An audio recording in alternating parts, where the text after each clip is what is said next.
Speech by King Leopold II to the missionaries. Reverend Fathers, pastors, and dear compatriots, welcome to our great homeland of the Belgian Congo. The task entrusted to you to fulfill is very delicate and requires a lot of tact. Priests and pastors, you certainly come to evangelize, but this evangelization is inspired by our great principle. Above all, the interests of the metropolis. The essential goal of your mission is not to teach Black people to know God. They already know it from their ancestors. They pray and submit to Nzambi Mpungu as far as I know, and also to Nzambi Mawesi, etc. They know that killing, stealing, sleeping with someone else's wife, slandering, insulting, etc. is bad. Let's have the courage to admit it. You are not coming to teach them what they already know. Your role is essentially to facilitate administrators and manufacturers. That is, you will interpret the gospel in the way that best serves our interests in this part of the world. To do this, you will take care, among other things, to disinterest our Black savages in the riches that abound in their basement in order to prevent them from becoming interested in it or from making deadly competition with us, dreaming of one day dislodging us from this part. Before we get rich, your knowledge of the gospel will allow you to find texts that recommend and encourage people to love poverty. For example, "Blessed are the poor, for theirs is the kingdom of heaven." It is more difficult for a rich man to enter heaven than for a camel to pass through the eye of a needle, etc. You will therefore do everything so that the Negroes are afraid of getting rich to better deserve heaven, supporting them little by little so that they never revolt one day. Industrialists and administrators will be obliged to comply with what I will recommend to you, white priests and pastors, from time to time to make you fear not to be afraid of resorting to violence, insulting, beating. The Negroes must not retaliate or feed on revenge. For this, you will teach them by all means, and you will insist that they follow the example of all the saints who turned their cheeks, who forgave offenses, who received spit and insults without flinching.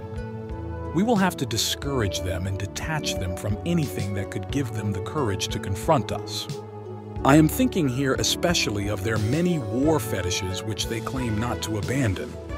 Your action must focus primarily on young people so that they do not hesitate to greet us. When the command of the Father, God, is in contradiction with that of the missionaries who are the spiritual fathers of their souls, you will particularly insist on submission and even blind obedience. This virtue is best practiced when there is an absence of criticism. Teach students to believe and not to reason. These, dear priests, pastors, and compatriots, are some of the principles that you will apply without fail. You will find many others in the books and texts which will be given to you at the end of this session. You will therefore see what I will recommend to you, white priests and pastors. Evangelize Black people to the marrow of their bones so that they will never revolt against the injustices you will subject them to. Have them recite every day, "Blessed are those who mourn, for theirs is the kingdom of heaven." Convert the Blacks using shikats.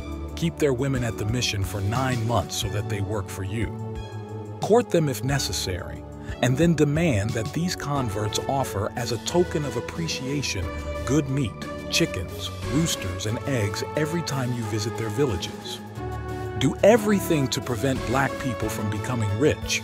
To do this, sing to them every day that it is impossible for a rich man to enter the kingdom of heaven. Make them pay a tax every week at Sunday Mass. Divert this money supposedly intended for the poor.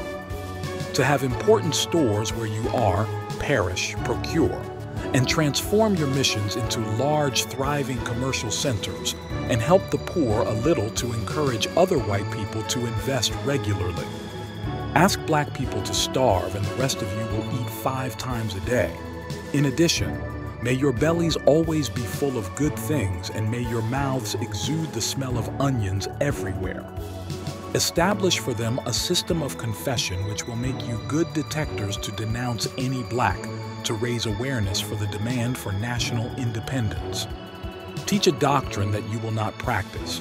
And perhaps if they ask you why you are behaving contrary to what you preach, tell them, you blacks follow what we say, not what you say, that we do. And if they respond by saying that faith without works is dead faith, get angry by applying the whip and answer them. Blessed are those who believe without protesting. Tell them that the statuettes you keep at home are the work of Satan. Confiscate them and go fill your museums in the Vatican as well as those in Tervueren. Make black people forget their ancestors so that they worship yours who will never listen to them. For example, the saints, the Virgin Mary, Saint Teresa, Saint Martin, etc. Make them pray by putting them on their knees as punishment and force them to say the rosary 10 or more times.